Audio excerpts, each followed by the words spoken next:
una idea. Roberto Unger, filósofo y profesor de Derecho en la Universidad de Harvard, dice que el obstáculo más grande para cambiar la realidad es nuestra falta de imaginación y claridad para concebir aquello que podría ser distinto. Y dice también que uno de los grandes méritos de la evolución del pensamiento legal es que ha logrado construir una verdadera resistencia en contra de la dictadura creada por esa noción de que no existen alternativas posibles para el estado de cosas en el que nos encontramos. Y en buena medida, de eso vengo a hablarles el día de hoy, de nuestra capacidad como naciones de imaginar sociedades más justas y de diseñar, sin restricciones dogmáticas, las instituciones que se requieren para ello. Por eso, desde años recientes, a mí me han cautivado los mecanismos internacionales de combate a la corrupción y a la impunidad, también conocidos como mecanismos heterodoxos, porque son soluciones creativas y extraordinarias que se han planteado desde el derecho internacional para atender contextos caracterizados por una extrema debilidad institucional e intervenir en jurisdicciones donde las autoridades se han probado incapaces de proveer justicia o de lidiar con fenómenos criminales que son cada día más complejos. ¿Y por qué han sido necesarias estas soluciones extraordinarias? Pues porque a pesar de la implementación de reformas de largo aliento, muchos países de la región, incluido México, no han logrado controlar los índices de delincuencia común y mucho menos resolver los casos de graves y masivas violaciones a los derechos humanos. Y no es que esas reformas hayan fallado fundamentalmente en algo, o no solo es eso, y tampoco es que no se hayan logrado fortalecer en alguna medida las capacidades de investigación criminal, aunque francamente el camino por recorrer en esa materia sigue siendo francamente largo, pero más bien el problema ha sido que la transformación de los sistemas de justicia no contempló un factor fundamental. Y me refiero a las interferencias y obstáculos que imprime la corrupción en la búsqueda de la justicia. ¿Y qué quiero decir con esto? Pues que no importa si un agente de la policía logra una altísima experticia en investigar delitos, si existe una estructura ilegal que le obliga a cobrar renta por órdenes de aprehensión no ejecutadas, por ejemplo. Y que no importa si la Fiscalía por fin logra sostener su acusación contra gobernantes corruptos, si el poder político o económico es capaz de interferir en la decisión final del juez de la causa. En otras palabras, si no se acompaña la labor de las instituciones encargadas de procurar e impartir justicia con garantías reforzadas para impedir su cooptación por intereses ilegítimos, entonces condenamos a la impunidad los casos más emblemáticos y más importantes para la ciudadanía. Y en ese sentido, la corrupción se ha convertido en un aspecto central en la agenda de los derechos humanos porque ha significado costos altísimos para su vigencia. ¿Como cuáles? Bueno, estos casos son conocidos muy bien y se repiten de país a país en la región. Escuelas públicas sin pupitres ni pizarrones, puentes y carreteras derrumbadas debido a la mala calidad de los materiales utilizados en la construcción, territorios concesionados a costa de los derechos de los pueblos indígenas u hospitales que suministran medicamentos caducos, cuando no agua, para tratar enfermedades en vez de los tratamientos que se necesitan para controlar estas dolencias crónico-degenerativas. Y en vista de ello y de todas las víctimas que ha generado este problema, y también gracias al trabajo de personas que han dedicado su vida a estudiar el fenómeno como Sarah Chase, el fenómeno de la corrupción, hoy en día se entiende a la corrupción como un sistema operativo que subyace y viabiliza la comisión de violaciones sistémicas a los derechos humanos. Además de, por supuesto, condenar a las economías a un estancamiento que agudiza las brechas de desigualdad. Y entonces, ante este cúmulo de evidencia, el derecho internacional ha respondido mediante la creación de mecanismos ad hoc que bajo diversas formas tienen como objetivo cooperar con los estados para hacer frente a la impunidad en casos graves de corrupción o de graves violaciones a los derechos humanos. Estos mecanismos combinan desde facultades de colaboración y asistencia técnica hasta facultades de investigación y denuncia ante los tribunales. pasando, por supuesto, por la formulación de recomendaciones y la propuesta de reformas estructurales. Ese es el caso de la Comisión Internacional contra la Impunidad en Guatemala, la CICIG, que fue creada con el apoyo de Naciones Unidas. También es el caso del Grupo Interdisciplinario de Expertos Independientes, el GIEI, derivado de la medida cautelar impuesta por la CIDH y creada por acuerdo del gobierno con víctimas y la CIDH. También es el caso de la Misión de Apoyo contra la Corrupción e Impunidad en Honduras, la MASI, creada con apoyo de la OEA, y más recientemente el GIEI en Nicaragua. Y más adelante hablaré de los éxitos y obstáculos que enfrentan estos mecanismos, pero antes quiero puntualizar algunas de sus características y de las dimensiones de su trabajo. Los mecanismos heterodoxos deben de ser entendidos como una respuesta por naturaleza excepcional y con una vocación estrictamente temporal. Mi colega, Úrsula Indacochea, explica estos mecanismos como aparatos ortopédicos, en el sentido de que son estructuras externas, cuyo objetivo es ayudar en el proceso de la recuperación de una funcionalidad de otra cosa que sí es principal y permanente.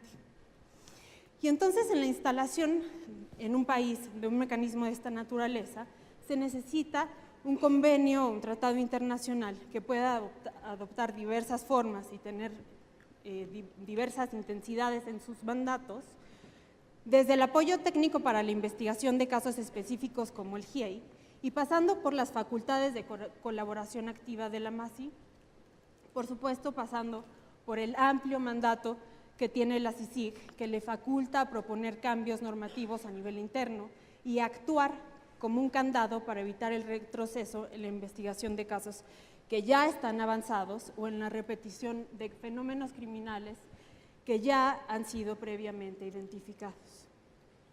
Y por esta razón, y finalmente entramos en materia, la relación entre un Estado y los mecanismos heterodoxos se materializa a través del trabajo conjunto con sus fiscalías. Y es bien importante entender que si bien el trabajo de casos es solamente una de las dimensiones de esta relación, es la más visible, es la más sensible socialmente y la que más puede ayudar a que la ciudadanía recupere la confianza en el sistema de justicia. Y esto no es para nada menor si se reconoce que la legitimidad es una de las variables fundamentales para fortalecer la institucionalidad interna.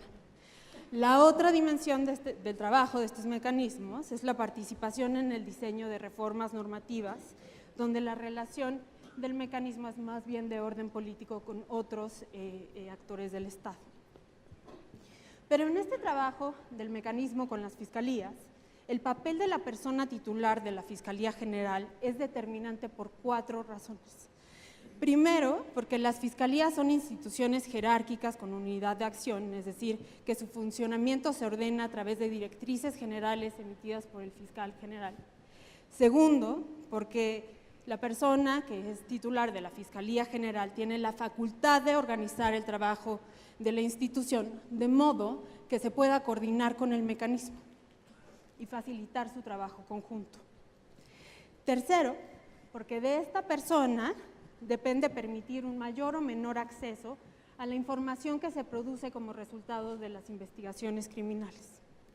Y cuarto y más importante, porque la Fiscalía siempre sigue siendo la titular exclusiva de la acción penal. Y entonces, sin la voluntad de liderazgo de la institución ministerial, la labor del mecanismo se diluye.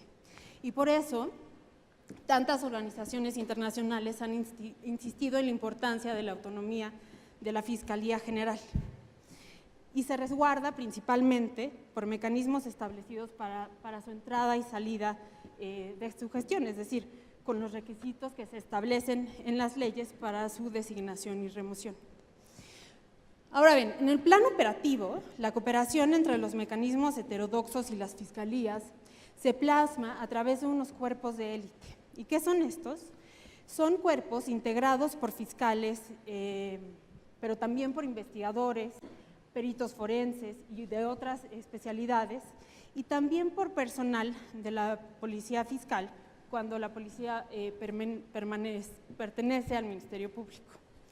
Y esto es bien importante porque partiendo de la premisa de que el sistema de justicia está debilitado y en muchas ocasiones cooptado por estructuras criminales, es fundamental blindar este cuerpo, digamos, crear como un grupo de células buenas que tengan capacidades técnicas necesarias, pero que también estén blindadas ante fuerzas corruptoras.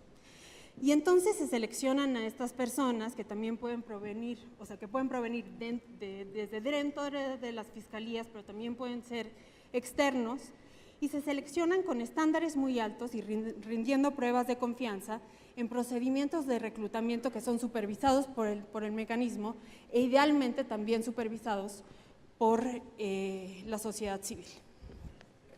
Y en paralelo, los mecanismos heterodoxos tienen cuerpos de investigadores internacionales, jueces, fiscales, peritos con experiencia en sus propios países, que colaboran con este cuerpo interno que se crea en la Fiscalía en función de casos concretos. Y entonces ese cuerpo interno no solamente permite que avancen los casos sin interferencias, sino que lentamente, pero con seguridad, se van creando ciertos agentes de cambio desde las fiscalías. Es decir, poco a poco se van transfiriendo capacidades que permanecerán ahí una vez que el mecanismo termine su mandato. Y finalmente, para que la colaboración entre el mecanismo y las fiscalías pueda funcionar, es necesario que existan algunas condiciones, y de entre las más importantes de ellas es que se define el papel que tiene el mecanismo en el proceso una vez que un caso ya está judicializado. En el caso de la CICIG, por ejemplo, tiene legitimidad para actuar como querellante adhesivo con las mismas facultades procesales de las víctimas de los delitos, y eso garantiza que un mecanismo pueda dar seguimiento del caso con independencia si el personal de la Fiscalía cambia o no. En el caso de la MASI, por ejemplo, ese instrumento o esa facultad no existe, y eso ha significado grandes limitaciones para el avance de estos casos. Y quiero hablar muy brevemente de por qué es una buena idea pensar en estos mecanismos a partir de algunos casos de éxito. En el caso de la CICIG, con sus labores conjuntas con el Ministerio Público, lograron desentrañar la red que defraudaba el sistema de aduanas, conocido como el caso La Línea, en el que tuvieron un papel activo el expresidente Pérez Molina y la exvicepresidenta Roxana Valdetti, que hoy están procesados. Y este caso fue una punta de lanza en la lucha contra la corrupción, y que finalmente tuvo gravísimas consecuencias políticas para el partido que estaba en el gobierno. En Guatemala también, el caso Botín Registro Propiedad consistió en la sustracción de fondos públicos a través de empresas fantasma y simulaciones de eventos públicos que nunca se realizaron, pero que particulares sí cobraron millones por realizar esos eventos.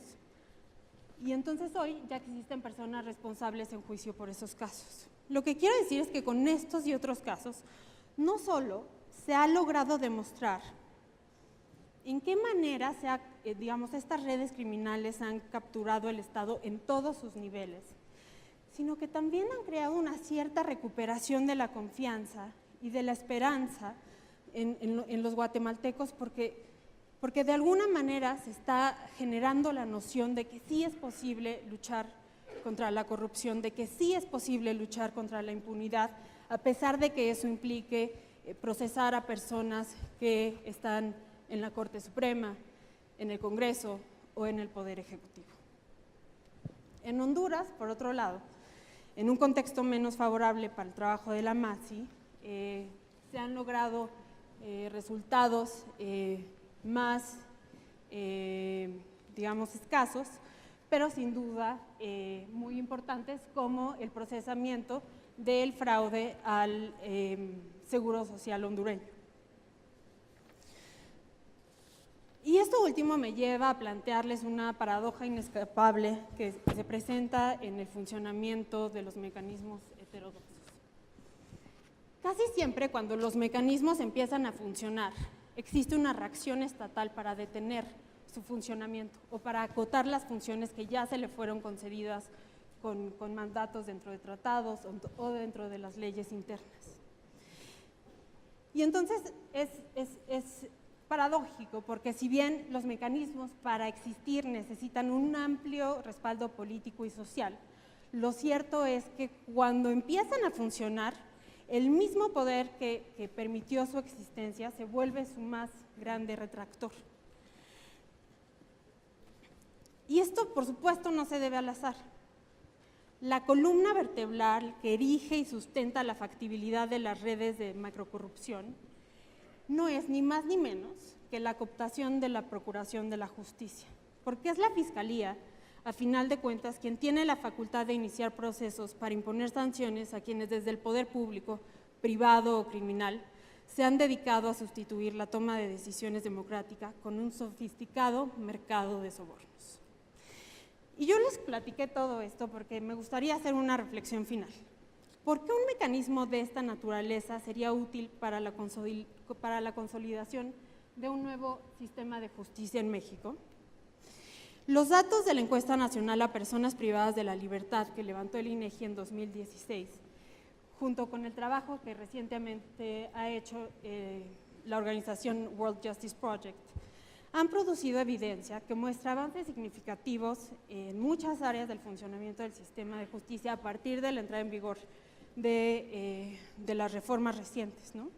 Hoy tenemos juicios más cortos, tenemos juicios más transparentes, tenemos jueces presentes y que son mucho más claros en explicarle a las personas que participan en el proceso de qué se trata la situación en la que están.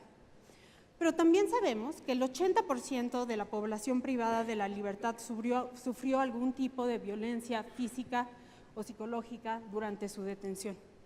Y que incluso con el nuevo sistema operando, la mitad de las personas detenidas fueron desvestidas, incomunicadas, maltratadas y amenazadas con la presentación de datos falsos.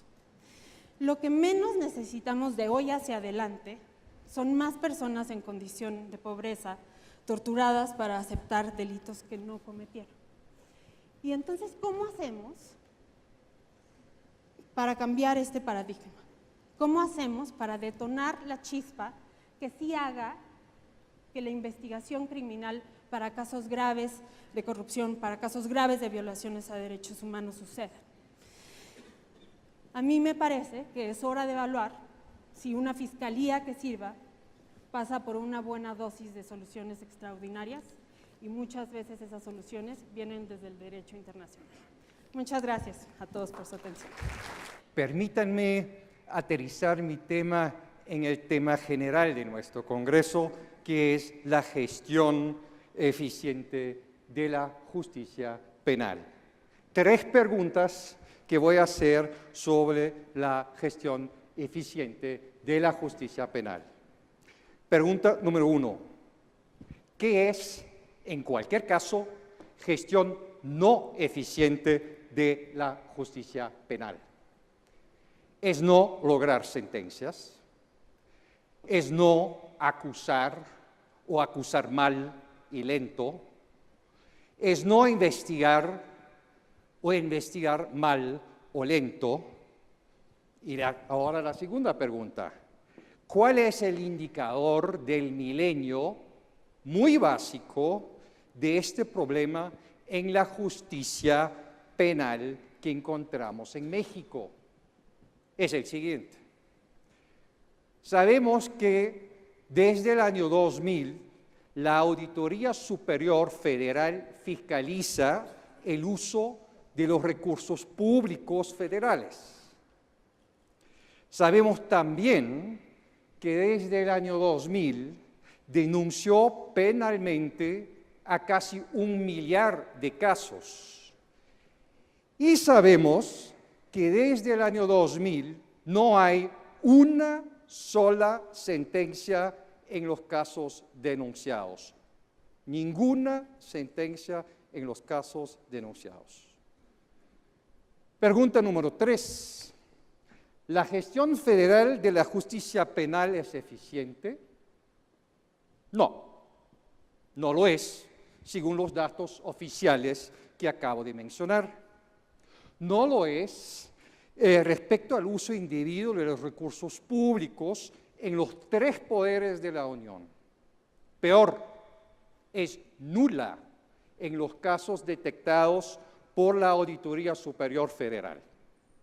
¿Eso qué significa? Significa que esta gestión no es gestión no eficiente de la justicia penal. Más bien, podría significar gestión eficiente, pero gestión eficiente de impunidad. ¿Y esto qué significa? Veamos. Veámoslo con 5 preguntas. 5 preguntas sobre la gestión eficiente de impunidad. Pregunta número 1. ¿Impunidad existe solo en el uso indebido de recursos públicos? No, no solo existe en este caso. Los datos son parecidos a los casos de homicidios, desaparición forzada, tortura, etc. Hay impunidad en todos los casos de los delitos graves. Segunda pregunta. ¿La impunidad es producto de la gestión de la PGR? Sí lo es, en particular por la gestión de casos detectados por la Auditoría Federal. Ahí los datos son claros y son propios datos de la PGR. Es producto de no investigar muchos de estos casos y de investigar demorado. Es producto de acusar apenas el 2% de los casos investigados. Ojo, de los casos investigados, no de los denunciados. Pregunta número 3. ¿La impunidad solamente resulta de la gestión de la PGR? No. También contribuye el Poder Judicial. Como acabamos de ver, en 18 años no hay una sola sentencia en los casos detectados por la Auditoría Federal. Cuarta pregunta. ¿Cuál es la relación de este resultado nulo comparado con la gestión de garantías? Es inversa. La relación de la eficiencia en gestión de garantías es inversa al resultado nulo. Es dictar en menos de 12 meses varias inconstitucionalidades por violación de garantías. En particular me refiero a declarar inconstitucional medidas claves para investigar el uso indebido de recursos públicos, como en el caso de la segunda fracción del artículo 117 de la Ley de Instituciones del Crédito. Finalmente, una quinta pregunta. ¿Cómo contribuye este tipo de gestión de garantías a la gestión eficiente de la impunidad? Contribuye especialmente con la reserva judicial para acceder a datos bancarios. Contribuye cambiando de repente en pocos meses una regla que está vigente en México desde hace 60 años. Invalida ex post a los actos procesales correspondientes en los casos del uso indebido de recursos públicos en curso en este momento. Invalida mucho de lo poco que se ha logrado en la investigación de los casos denunciados por la Auditoría Federal. Si analizamos estos casos en su conjunto, vemos características en común. En algunos de los casos existen incluso indicios de un problema estructural muy complejo que coinciden con una experiencia que tengo en varios países, en los 3 poderes de la Unión. Existen indicios sobre la presencia de un sistema operativo de gran corrupción. ¿Qué es gran corrupción? Gran corrupción es un tipo especial de delincuencia. Es lo que muchos en la región ven cuando hablan de Odebrecht. Gran corrupción es delincuencia privilegiada. Delincuencia privilegiada en los términos de Sutherland. Es lo que en la criminología denominamos delincuencia de poder, power crimes, que es un concepto que se evolucionó en los años 70. Delincuencia de poder es delincuencia de poderosos. Es abusar del poder público para perpetrar delitos. Es valerse del poder económico para perpetrar delitos. Y gran corrupción como delincuencia de poder es combinar el poder público y económico para el beneficio propio. Gran corrupción es delincuencia hipócrita. Es practicar y violar simultáneamente las normas públicas. Es reconocer públicamente normas y al mismo tiempo evadirlas de forma no pública. Es delincuencia de falsos positivos. Gran delincuencia es delincuencia inclusiva. No es exclusivamente criminalidad gubernativa. Conecta al sector público, al sector empresarial e incluso a la delincuencia ordinaria. Integra a 3 sectores en una red de poder. Esta red de poder crea un sistema general de gobernanza de corrupción. Transforma y domina de manera encubierta al Estado. Es transformar a todos los poderes del Estado. Es transformar los poderes estatales en un objeto de transacciones secretas. Es convertirlos en un objeto gobernado por la red de poder. Señoras y señores, para finalizar, 5 conclusiones, sobre la persecución penal eficiente de la gran corrupción. Conclusión número 1. Gran corrupción no representa, al menos no esencialmente, un problema de eficiencia gestional. Entender lo contrario es cometer un error categorial, es confundir la capacidad para gestionar la justicia penal con la categoría de la voluntad. Es no entender que gran corrupción es un problema de disponibilidad de la voluntad. Mi segunda conclusión. Gran corrupción aparenta combatirse a sí misma.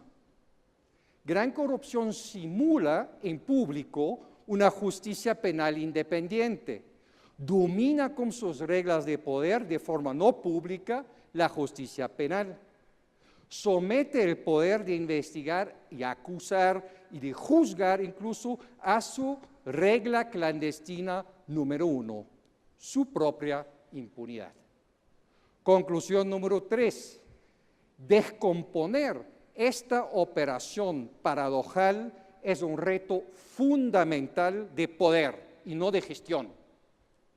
El poder de combatir la corrupción no es sustancialmente un problema entre poderes del Estado, sino más bien es esencialmente un problema entre el poder del Estado y el poder de la gran corrupción.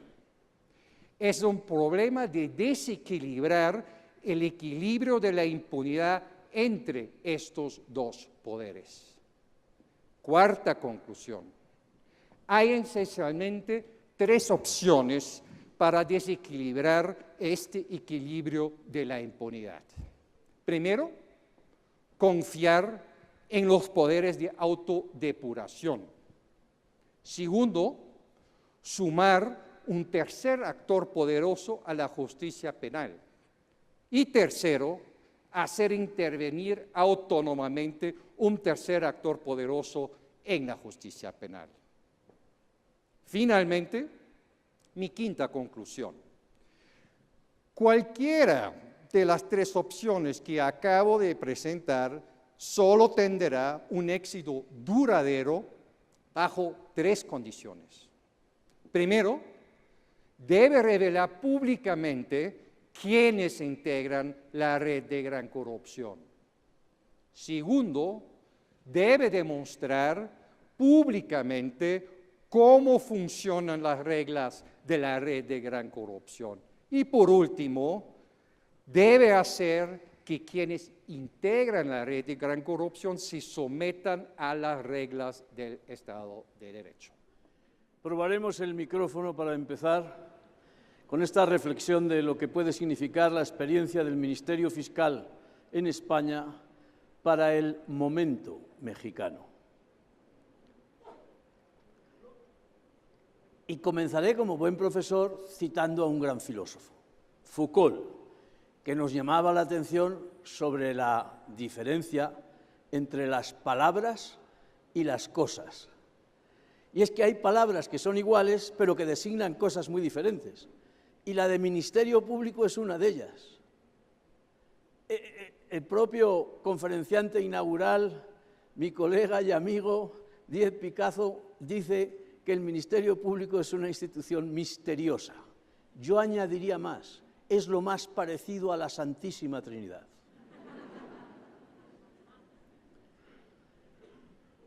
En España, al llegar la democracia y la Constitución, todos pensamos que cambiaría mucho la justicia. Pues no, no cambió mucho. No hemos sido capaces en 40 años de adoptar un código procesal nuevo, distinto del básico de 1882. No ha habido consenso. Lo hubo para el Código Penal, pero no lo ha habido para la Ley de Enjuiciamiento. Y entonces tenemos un sistema de enjuiciamiento criminal que está construido a golpes de mazo del Tribunal Constitucional. Desde el primer día, el Tribunal Constitucional dijo que no se podía seguir condenando, incluso por el Tribunal Supremo, a una persona con la única prueba de su declaración autoinculpatoria prestada ante la policía sin su abogado. Se escandalizó el Tribunal Supremo de entonces de que alguien les pudiera corregir eso, pero todo se ha corregido después. Necesitamos una ley de enjuiciamiento criminal nueva y por la razón fundamental que no la hemos tenido es porque no hay acuerdo sobre quién debe ser el investigador de los crímenes, porque seguimos teniendo un sistema basado en la figura napoleónica del juez instructor. Y los fiscales eran un grupo de señores, ahora son muchas más las señoras fiscales, que esperaban a que la policía y el juez instructor les diera las pruebas para poder calificar. Una posición pasiva, pero como tantas cosas ha cambiado. ¿Ha cambiado sobre qué base? Pues sobre una base que es muy importante que ustedes la miren y hagan lo que puedan. Todos los protagonistas y actores del proceso penal son profesionales de carrera. Todos. Puede haber un 5% de interinos para cubrir alguna defunción reciente. Los policías son funcionarios de carrera. Entran por selección nacional y salen por la jubilación a los 65 años o los 70. Los jueces también. Y los fiscales también. Es decir, no hay nadie pensando qué va a ser de su vida cuando termine el sexenio. Todos están pensando que si hacen las cosas bien, llegarán a la jubilación, que es la honesta pretensión de una gente modesta como los que somos profesores, fiscales, abogados, salvo algunos, pero ese es un asunto muy importante. Es así en toda Europa. No hay acuerdo sobre la cuestión, pero lo va a haber, porque ya en el último gobierno se juntaron los que eran partidarios de que instruyan los jueces y los que eran partidarios de que instruyan los fiscales. Y eso es una revolución interna, pero bueno, tampoco mucho más que el paso al nuevo sistema penal acusatorio que ustedes están experimentando. Seguramente será incluso bastante más fácil. Al fiscal general nuestro le nombra el gobierno. No pasa nada. ¿Por qué no le va a nombrar el gobierno? Pero si al fin y al cabo el responsable de la política criminal es el gobierno, ¿cómo va a ser el responsable de la política criminal y de la lucha contra el delito el Espíritu Santo? No nos preocupa eso. Lo que nos preocupa es que el fiscal general del Estado, que sea designado por el gobierno, no sea un agente de partido. Eso requiere que tenga categoría personal, profesional y que sea honesto y autónomo. Y así han sido generalmente los fiscales generales. No hay quejas de ellos en ese sentido globalmente, al contrario. Se ha elegido para ello a los más altos, normalmente fiscales o magistrados de la Corte Suprema. Si tenían un mareo no pasaba nada. Se iban a su puesto de donde venían, el máximo de la justicia, sea de la Fiscalía, sea de la Corte. Y esto ayuda mucho, porque, señoras y señores, lo que afecta más al buen criterio y a la autonomía de los funcionarios públicos es la interinidad. El depender de algo. Yo soy cachupín, pero como soy doctor honoris causa del INACIPE, voy a decirles cosas que sería en otras circunstancias meterme en política mexicana. Y yo respeto mucho la doctrina Carranza. Pero miren ustedes, tienen ustedes varias instituciones que no son presentables, pero no son presentables para ustedes. Uno lo de, ¿y qué pasó con fulano? Le pidieron la renuncia. ¿Pero eso qué es? A ningún fiscal, ni juez, ni policía en España se le pide la renuncia. Se le pide que inicie un proceso disciplinario o que lo cese. Y todos estos fiscales nuestros, que son funcionarios de carrera, ascienden en los que diríamos es la estructura básica pues por antigüedad, y si no han metido la pata, pues ascienden. Y a las jefaturas ascienden por méritos, porque no todos somos iguales. Y se puede medir hoy en día eso. Y además se hace con la vigilancia de un consejo fiscal, que es un consejo que eligen los fiscales. Yo tengo mis prevenciones sobre el corporativismo de jueces, fiscales y policías, pero no está nada mal que cuando se va a nombrar a un fiscal se pregunte a los fiscales, ¿ustedes qué piensan de este? Este es el que quiero nombrar yo. Es muy difícil que un fiscal general nombre a alguien contra el que está el Consejo Fiscal. Segunda cuestión muy relevante. El fiscal, como hemos visto, se va cuando se va el gobierno. Ahora se ha ido el gobierno y se ha ido el fiscal. Los demás quedan. En realidad, la influencia de la política sobre la justicia y sobre la fiscalía es muy limitada. ¿Cuáles son los elementos que más inciden en la autonomía de los profesionales de la justicia? Pues el tipo de delincuencia. Miren ustedes, nosotros hemos tenido una delincuencia atroz que era el terrorismo de ETA. No solamente mató a 1000, sino es que tenía amenazados a 100.000 y todos los recursos humanos posibles de la policía estaban destinados a la lucha contra el terrorismo.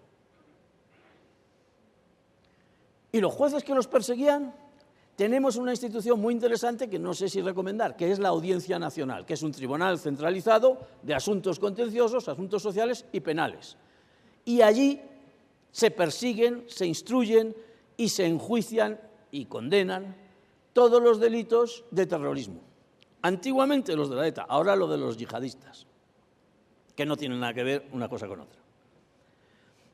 También se concentran en esa Audiencia Nacional todos los delitos de corrupción grande y los delitos económicos grandes, esos que se producen no solo en un pueblito o en una ciudad, sino que están relacionados pues, más allá de un Estado, por ejemplo.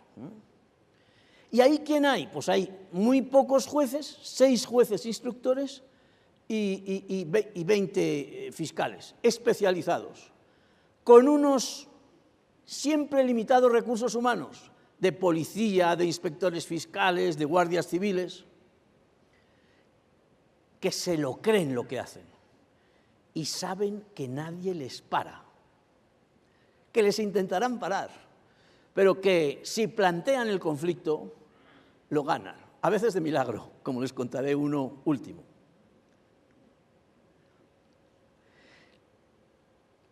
El terrorismo podía incidir en la autonomía de los fiscales y de los jueces, pero siendo 30 el total, se les podía proteger con un ejército, como aquí va un secretario de gobernación de protegido. Pues así iban nuestros jueces. Solo mataron a uno, a una fiscal, a la fiscal Tagle, que me gusta recordar aquí. Y los demás vivieron así durante años. Pero no tenían más que eso. Cuando la criminalidad se normaliza, tenemos una criminalidad que es un desastre de criminalidad. Tenemos en España la tasa de criminalidad más baja de toda Europa, junto con Austria, que son gente muy ordenada. Es sorprendente. A mis alumnos les horroriza cuando les digo, pero fíjense las cifras, 300 homicidios y asesinatos al año. A ellos les parece mucho. La tasa más baja de Europa, todavía más baja que en Austria. ¿Qué criminalidad tenemos nosotros que pueda comprometer la independencia y el criterio autónomo de policías, fiscales y jueces? La que Díez Picazo llama criminalidad gubernativa, que, como ya ha dicho Jan Simon, es no solamente la de los gobiernos, sino también la de los empresarios, que son los que más corrompen normalmente. ¿Qué ha pasado en España? Pues hemos vencido al terrorismo y estamos venciendo la corrupción. ¿Gracias al gobierno? No. Se creó la Fiscalía Anticorrupción en el año 96. Se nombró un fiscal fuera de toda sospecha. Nombraron los conservadores y lo cambiaron. Pero nombraron a otro normal, no nombraron a uno de partido. Y ha sido fiscal anticorrupción 9 años. Y se ha jubilado y ha habido que cubrir la vacante. Y hay una escucha judicial, telefónica, que sorprende la siguiente conversación. Uno, gobernador de Madrid, lo que ustedes llaman gobernador y nosotros presidente de la comunidad autónoma, que habla con otro exgobernador. Y dicen, esto no puede seguir así, hay que acabar con la Fiscalía Anticorrupción. Y dice uno, ya me ha dicho el ministro, que va a nombrar fiscal anticorrupción a uno de confianza. Y naturalmente los fiscales que sabían esto lo sacaron en la prensa y se enteró todo el mundo. El gobierno, en su insensatez, rodeado de demasiados casos de corrupción, no se dio cuenta cabal de lo que ocurría y nombró al fiscal que interesaba a los procesados. Y se armó una discusión pública, porque cuando un fiscal jefe le pone una orden al fiscal normal, el fiscal normal puede oponerse y plantear un conflicto por escrito y público. Esto no les sirvió, pero llegó, queridos amigos y amigas, algo que a veces salva, la providencia. Y en otra diligencia apareció que el fiscal anticorrupción tenía cosas en Panamá. Duró 3 días. Y le dio un disgusto tan grande al fiscal general que también falleció. O sea que a nadie le interesa meterse en política en la Fiscalía. ¿Qué es lo que hay que hacer ahora en España? Pues mire usted, yo creo que el fiscal lo tiene que seguir eligiendo el gobierno. Pero al fiscal anticorrupción no. Y esta es mi receta para ustedes. Ustedes tienen varios problemas. Vamos, tienen muchos más, porque son un país muy grande y son un país con una historia espectacular. Y yo vengo de Querétaro y veo que ustedes se dotaron de una constitución que, aunque la han modificado mucho, pues les ha ahorrado a ustedes varias guerras civiles. No lo tengan en saco roto, este asunto. Han tenido problemas, pero no guerras civiles sistemáticas, que hemos tenido todos los demás. La criminalidad en México es descomunal. Ustedes casi se han acostumbrado. Como se acostumbraban mis amigos del País Vasco cuando los terroristas pedían públicamente dinero para los presos. Que les dé dinero su madre, pero allí le daba a todo el mundo dinero. ¿Por qué? Porque no se puede estar luchando todo el día. ¿De quién es la responsabilidad de la lucha contra la brutal corrupción que se mide en índices de impunidad bestiales que no existen en otros países? Ni siquiera en Brasil, que pasa de todo. Del presidente de la República. Nadie más. Nadie puede desempeñar el papel de garante de la sociedad frente a una criminalidad descontrolada. Y es él el que tiene que nombrar y el que tiene que responder con su propia cabeza. Y además tienen ustedes la suerte de que, como votan libremente, pues han hecho una votación en que ha salido un cierto momento de esperanza, de cambios de cosas. No son solo cambios de partido, que son, es un momento de buena expectativa. Pues yo le recomendaría que el presidente elija al procurador o al fiscal, o como quieran ustedes llamarle, hombre, a ser posible con consenso, y hay mecanismos para eso. Y, por supuesto, al fiscal anticorrupción, que lo elijan de un modo como en España hemos terminado eligiendo a la presidenta de Televisión Española. Acuerdo mayoritario de la Cámara y 3 grupos parlamentarios al menos. Así no habrá un fiscal anticorrupción que juegue con la política. Y seguro que ustedes tienen muchos candidatos para conseguir ese fiscal. Y con eso tendrán todos la seguridad de que nadie les pedirá su renuncia sin que se deba a que han cometido alguna irregularidad. Esta es mi receta mexicana, dada por un cachupín que se puede ir mañana tan ricamente a su casa y le puede hacer frente al fiscal anticorrupción. Muchas gracias por su atención. Permítanme que comience mi intervención con un cuento extraído de una de las obras más relevantes de uno de los autores también más difundidos, más conocidos en su época, del último tercio del siglo XIX y primer tercio del siglo XX en Europa, Anatole France, que ganó el Premio Nobel de Literatura en el año 1921, 3 años antes de su muerte. En uno de sus cuentos, llamado La edificante historia de Cranqueville, respecto del cual decía, por cierto, el profesor Jiménez de Asúa, que ningún penalista podía desconocer, en ese cuento narra Anatole France la historia de un verdulero francés apellidado Cranqueville, que por espacio de medio siglo había trabajado expendiendo frutas y verduras con un carrito ambulante por las calles de París.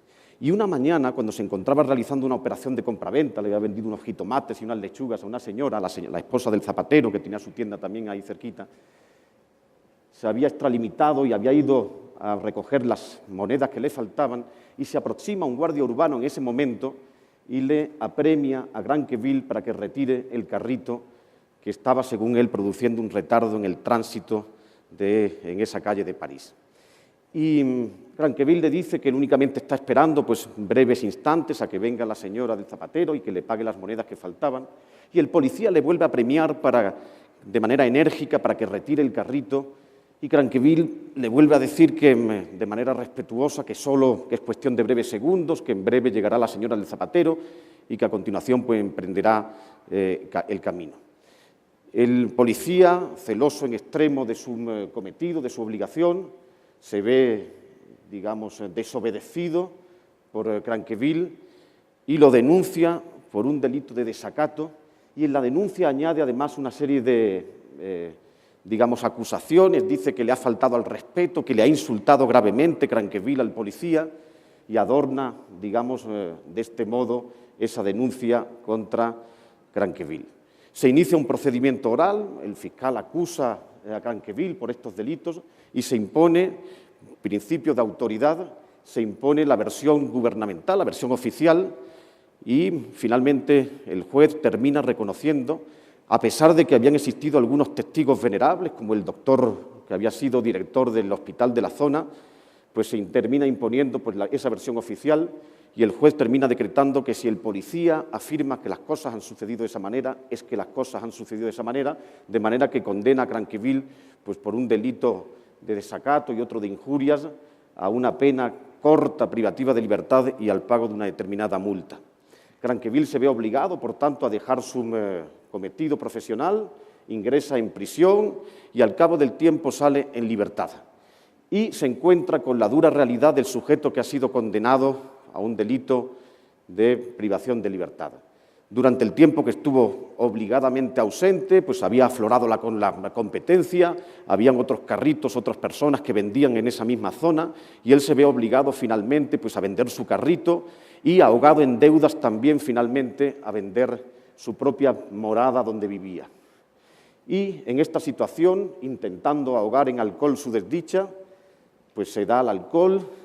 Y una madrugada, cuando se encontraba en estado de embriaguez, vagando por las calles de París, echando de menos incluso la cárcel, donde por lo menos tenía un plato de comida caliente todos los días a la mesa, se encuentra con un policía al que se responsabiliza de su situación y se acerca a él y le insulta gravemente. Tío sinvergüenza y otras palabras por ese estilo.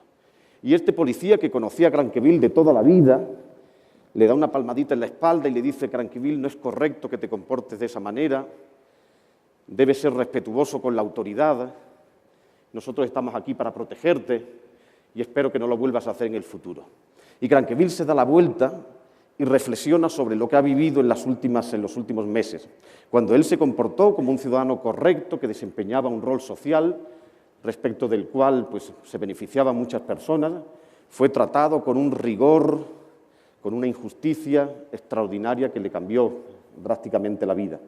Y sin embargo, cuando se comportó como una persona incorrecta, de modo incorrecto, que realmente faltó al respeto a la autoridad, fue tratado con un paternalismo que bien hubiera querido él en la primera ocasión.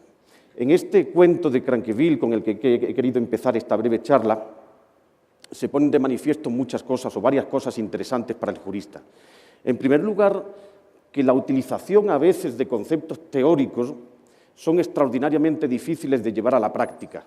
Ahí, por ejemplo, en ese cuento se pone de manifiesto de manera muy interesante una idea, la idea, por ejemplo, de la resocialización, que es un concepto estrella que prácticamente han utilizado todos los penalistas, todos los criminólogos, victimólogos de todos los países, de México, de España, de Alemania, de otras latitudes, en los últimos 50 años. Prácticamente no hay ningún trabajo de ningún jurista que se dedique a estos campos del saber, que no haya utilizado en algún sentido esa idea, la idea de la resocialización. Un concepto que incluso ha alcanzado las máximas, el máximo refrendo positivo, ¿no? Ha sido incorporado en nuestros códigos penales, ha sido incorporado en las constituciones. Se trata algo así como de un concepto estrella que prácticamente todos los penalistas pues, hemos utilizado en alguna ocasión. Y sin embargo, ese concepto que es tan fácil de pronunciar es extraordinariamente difícil de conseguir en la práctica, ¿no?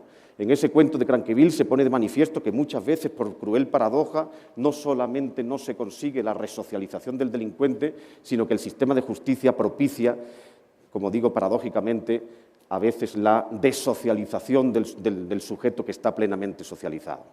También se pone de manifiesto en ese cuento de Cranqueville la idea de que la administración de justicia no es algo que nos venga, digamos, de manera natural, sino que es una conquista del Estado de Derecho. Se trata, por tanto, de un armatoste, de un mecanismo extraordinariamente delicado, compuesto por muchísimas piezas, ¿no? Y que tienen que estar todas milimétricamente calibradas precisamente para que ese gran mecanismo de la Administración de Justicia resulte realmente exitoso. Y también se pone de manifiesto en ese cuento de Cranqueville, de Anatole France, la necesidad de formalizar correctamente, desde el punto de vista legal, el procedimiento de imputación, de acusación a un sujeto por la infracción de una norma. De manera que en este cuento de ficción, pero donde también nos vemos realmente reconocidos en muchos de nuestros problemas de la realidad, pues se compendian los problemas a los que nos afrontamos, a los que nos enfrentamos en la realidad. Para poder pronunciar esta pequeña charla he sido objeto de una amable invitación que quiero agradecer al maestro Gerardo Laveaga, esta invitación reincidente al Instituto Nacional de Ciencias Penales, conocido en todo el mundo por su prestigio y por su relevancia, en el que ya he sido invitado en alguna ocasión anterior y que en esta ocasión pues, me da la oportunidad de que mi nombre se haya unido al de grandes maestros, ¿no? Como el profesor Díez Picazo, profesor y magistrado, el profesor Arroyo y tantos otros prestigiosos juristas que intervienen en esta sesión. En mi breve intervención he querido que en el título de la misma se incorporaran dos miembros dentro de un mismo binomio. De un lado, la dogmática jurídico-penal y, de otro lado, ese concepto poder de acusar que también nomina el libro extraordinario del profesor y magistrado Díez Picazo, que ha sido reeditado por el INACIPE. Estos dos miembros de este título, dogmática jurídico-penal y poder de acusar, no son dos compartimentos estancos, dos elementos aislados uno de otro, sino que precisamente son dos elementos que mantienen una íntima interrelación funcional. De un lado, el concepto de dogmática penal, no voy a incidir mucho en esta idea, es conocido por todos que esta construcción teórica que ha sido elogiada por grandes juristas, por ejemplo, el profesor García de Enterría, uno de los grandes administrativistas españoles, le escuché una vez decir que se trataba de una obra de arte de miniaturista, que muchos administrativistas envidiaban el proceso difícil y complejo de elaboración extraordinariamente elaborada de esta construcción. El profesor Rothschild, uno de los grandes penalistas alemanes, de la actualidad uno de los grandes pensadores de la historia del derecho penal, afirmaba que la dogmática jurídico-penal es una disciplina que se ocupa de la interpretación, de la sistematización, de la elaboración y del desarrollo de las disposiciones legales y de las opiniones de los juristas. Y otro gran jurista también, el profesor Gimbernat, de la Universidad Complutense de Madrid, también afirmaba que la dogmática nos enseña lo que es debido en derecho, es decir, averigua el contenido del derecho penal, sus presupuestos, y hace posible, al señalar límites y construir conceptos, una aplicación segura y calculable del derecho penal, sustrayéndolo a la irracionalidad, a la arbitrariedad y a la improvisación. Desde este punto de vista, entonces, la dogmática es sinónimo de justicia, es una forma de materialización de la justicia. También coadyuva esa misma idea el poder de acusación, el poder de acusar. Este cometido propio del Ministerio Fiscal, al que se enfrenta en la actualidad pues, a diversas vicisitudes y que en todo caso también es un modo de hacer posible, de materializar esa justicia. Muy brevemente podríamos dar aquí algunas ideas muy compendiadamente. El profesor Arroyo ya ha mencionado que lo relevante no es tanto que el fiscal general no sea nombrado por el Gobierno, sino precisamente la profesionalización, la honestidad de la persona. Puede ser nombrado por el Gobierno, que es finalmente quien decide y quien rige la política criminal, pero en todo caso este sujeto tiene que ser guiado por criterios de profesionalización y de honestidad. Se puede evitar pues, que el Ministerio Público mantenga el monopolio de la acción penal, se puede establecer el principio de oportunidad en el Ministerio Público, se puede potenciar los medios alternativos de solución de los conflictos penales mediante la justicia alternativa, negociada, el acuerdo, la mediación, se puede implementar un juicio oral público que se fundamente en los criterios de los principios de contradicción, de concentración, de oralidad, de inmediación, se puede ampliar y garantizar los derechos de las víctimas, como han reclamado grandes victimólogos como el doctor Rodríguez Manzanera en este país. Se puede restringir el régimen de la prisión preventiva, se puede combatir de manera efectiva la delincuencia organizada. La idea, por tanto, entonces, es que estos dos binomios de este concepto, el concepto de dogmática jurídico-penal y la idea del poder de acusación, no son dos compartimentos estancos, sino dos ideas que tienen una interrelación, un binomio inescindible que mantiene una interacción funcional y que coadyuvan al mismo procedimiento, a la misma idea de la Administración de Justicia. Finalmente, quiero mencionar otra institución de extraordinaria relevancia que ya fue, digamos, ponderada por muchos juristas y filósofos a lo largo de la historia, en el siglo XVII, por ejemplo, Pufendorf, el concepto de imputación. El concepto de imputación es la institución mediante la cual, desde el punto de vista procesal y desde el punto de vista penal, se puede verificar, se puede conseguir, se puede alcanzar esta administración de justicia. La idea es, por tanto, que el concepto de imputación, que es una idea de responsabilización, es decir, de atribución de competencia, atribución de responsabilidad a un sujeto competente por la infracción de una norma.